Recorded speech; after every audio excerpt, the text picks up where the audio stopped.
حدیث شریف میں آتا ہے، حضرت عبداللہ ابن عمر رضی اللہ تعالیٰ عنہ فرماتے ہیں ان رسول اللہ صلی اللہ علیہ وسلم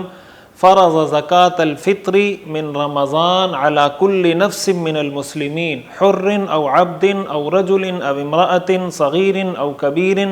صاعا من تمر او صاعا من شعیر،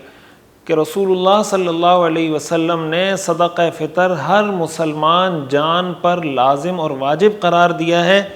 چاہے وہ آزاد ہو یا غلام، مرد ہو یا عورت، نابالغ ہو یا بالغ، اور اس کی مقدار بتائی کہ 1 صاع کھجور یا 1 صاع جو۔ یہ تو حدیث شریف میں صدقہ فطر کا حکم بھی آ گیا، اور کس کس کی طرف سے دینا ہے وہ بھی آ گیا کہ مسلمان ہو، بس چاہے آزاد ہے، غلام ہے، بالغ ہے، نابالغ ہے، مرد ہے، عورت ہے، سب کے لیے یہ صدقہ فطر دینا لازم ہے۔ اب ظاہر ہے کہ نابالغ پر تو کوئی چیز شرعی نقطہ نظر سے لازم نہیں ہوتی، تو نابالغ بچے یا بچی کا صدقہ فطر لازم ہے اس کے والد پر، ہر والد پر لازم ہے اگر وہ صاحب نصاب ہے۔ نصاب کیا ہے اس کی طرف ہم اب آتے ہیں کہ اگر وہ صاحب نصاب ہے والد، تو اپنے نابالغ اولاد کی طرف سے بھی صدقہ فطر دینا اس پر لازم ہوگا۔ پہلی بات تو یہ ہے۔ دوسری بات، صدقہ فطر کا مقصد کیا ہے؟ حدیث شریف میں حضور علیہ الصلاۃ نے اس کے 2 مقاصد بیان فرمائے۔ آپ نے فرمایا طہرۃ للصائم وطعمۃ للمساکین، کہ یہ روزہ دار کے لیے پاکیزگی کا سبب ہے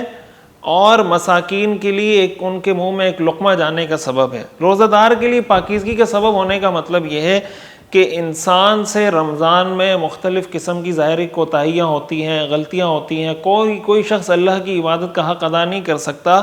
اب جب رمضان کا اختتام ہوتا ہے تو یہ گویا ایک انسان صدقہ دے کر اللہ سے یہ اظہار کر رہا ہوتا ہے، گویا یہ ایک شو کر رہا ہوتا ہے اللہ کو کہ اللہ میں حق ادا نہیں کر سکا، اس کے کفارے کے طور پر میں صدقہ دے رہا ہوں کہ اس میں مجھ سے جو کوتاہیاں ہوئی ہیں تو اللہ تعالیٰ اس کی برکت سے اس حدیث کی روشنی میں ان کوتاہیوں کو معاف فرما دیں گے۔ دوسرا مقصد صدقہ فطر کا آپ نے فرمایا مسکین کی مدد۔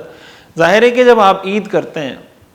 عید مناتے ہیں، تو جس طرح آپ کا جی چاہتا ہے کہ آپ نئے کپڑے پہنیں، آپ اچھے کھانے کھائیں اور جناب عید منائیں، اس کو سیلیبریٹ کریں، تو